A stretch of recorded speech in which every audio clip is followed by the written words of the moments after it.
Deputy Mayor. Yes. You want to take this one?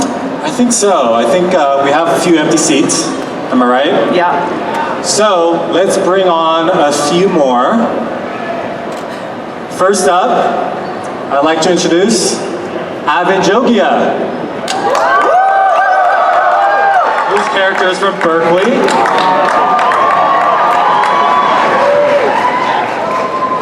Next, I'd like to bring up Zoey Deutch. Yes.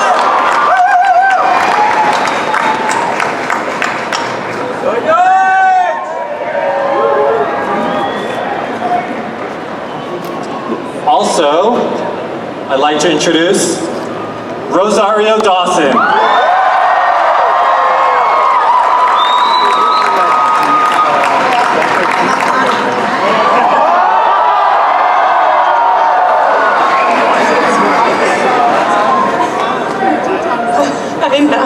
And last but certainly not least, the man with all the rules, Jesse Eisenberg.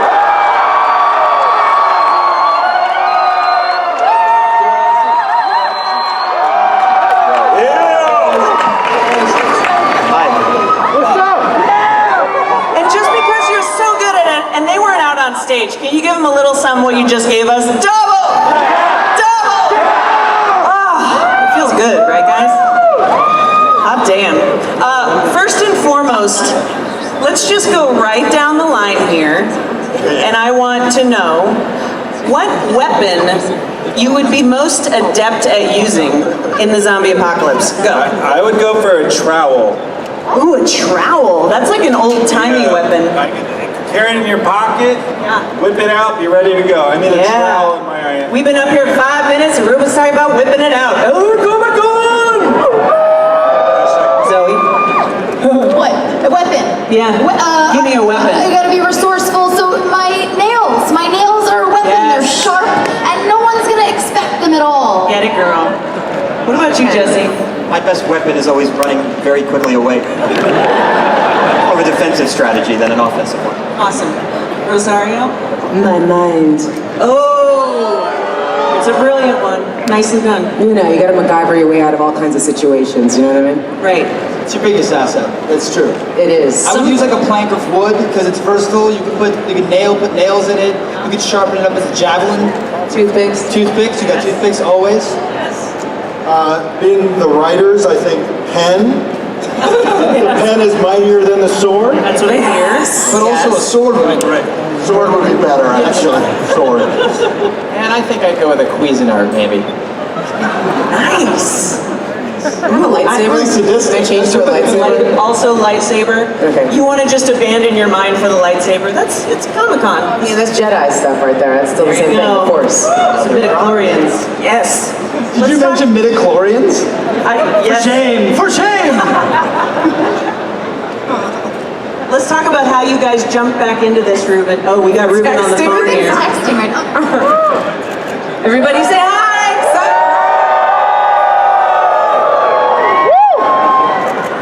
And now let's talk about how you guys decided to make Double Tap. So who made the call? How did it start to happen?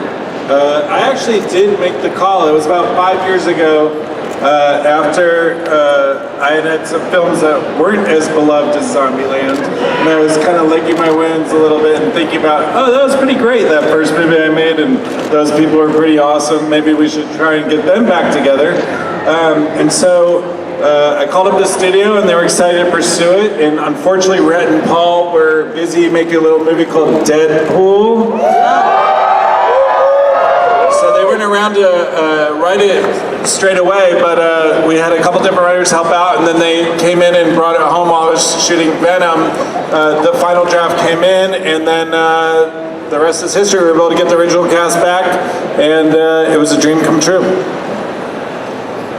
Paul and Rhett, did you guys have, I'm gonna lean way forward because it's a good look.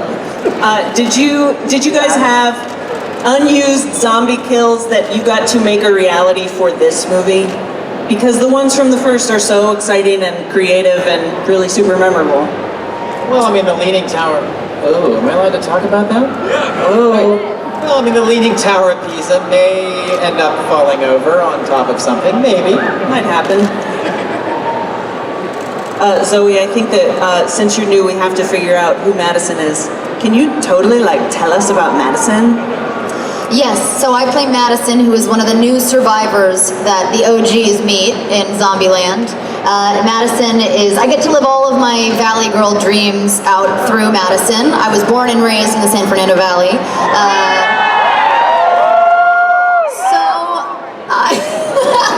I've been studying the accent, the vocal fry, for 24 years, so that's who she is. A weirdo. Do you think you could give us a little taste of it live right now? 100%. Literally anytime. Yeah. You guys are all so cute. So cute. Just wait, you guys. Wait till you see Madison in action. And in fact, we have a clip to show you of just that. So why don't we roll a clip introducing you to Madison. Velour tracksuit seems like the best costume ever, also. Oh yeah, that was cozy as hell. That was amazing. I love that tracksuit. Jesse, I'm assuming that it was incredibly intoxicating for Columbus to get to explain his rules to this fabulous new lady. There aren't a lot of them in Zombieland, so what was it like to come back into this world for you? Oh, it was like an amazing honor. It was like the first popular movie I did, and then subsequently it proved time and time again how great the experience was by contrast to other experiences. It was just such a special movie. In terms of explaining my rules to her, that is this person's absolute dream come true, to have a girl interested in his rules, since Emma's character, who I'm dating, doesn't follow them. She knows him, she doesn't follow him, she's over him. Yeah. Yeah, it seems it's like a weirdly sexy thing. Yeah, exactly. Yeah. Yo, thank you so many people coming here. I'm so shocked. There's so many people. Thank you so much for coming. Rosario, can you tell us about Nevada, because she is the most badass? Nevada's resourceful. Nevada's my kind of lady. She's game, she's ready, she's independent, she's fierce, she's fun, wild. I am actually under these lights. Yeah, it was really fun playing her and pretending to have way better skills with guns and cars than I actually do. No, actually I did on my own driving. No special effects. In the entire movie. I was like, oh my god, for real? Because I assume everything that you say is legit true. So, sure, because I pretend for a living. yeah, that's a fine point. Avan, can you talk about what was happening with you when Zombieland 1 came out? What was your response to that movie? Well, you mean as a person, or what was Berkeley doing in Zombieland 1? No, I'm gonna say you spiritually as a human sitting in front of us. I was 10 years younger than I am now. Right. So like an embryo. So let's start there. Yeah. So let's start there. I was, a young person. I watched this movie. I remember being really moved and touched by how human the story is, even despite the zombies and all the undead people. And so, that's what was going on with me. And this seems like one of those sets that you definitely want to be on. It just seems like you guys were having a ton of fun. What was one of your favorite moments? I got yelled at by Woody Harrelson for a whole movie. What's that? I got yelled at by Woody Harrelson for a whole movie. That's great. Right. Yeah, it's amazing. It's super intense. Wait till you guys see it. October 18th in theaters. Ruben, where do you see this movie fitting in to sort of this gigantic zombie pantheon that we've got? Because when Zombieland came out, you guys were kind of tapping into something that was in a really different place than it is now. Now we've seen a whole bunch of, dare I say, imitators? Or homage? I just like to keep my head down and focus on what we're about. For me, the point of making this movie was really try to get back the magic of the first one as closely as possible, and that was the priority. It's just harnessing the spirit, and it was really important to the original cast and to me and to the writers, obviously, if we were going to do another one, that'd be as good as the first one. And so we put a really high bar, and we didn't want to make anything that would let people down. So that was our focus in approaching this. But I dare say maybe this is the funniest zombie movie there is, and I'll stake my claim with that.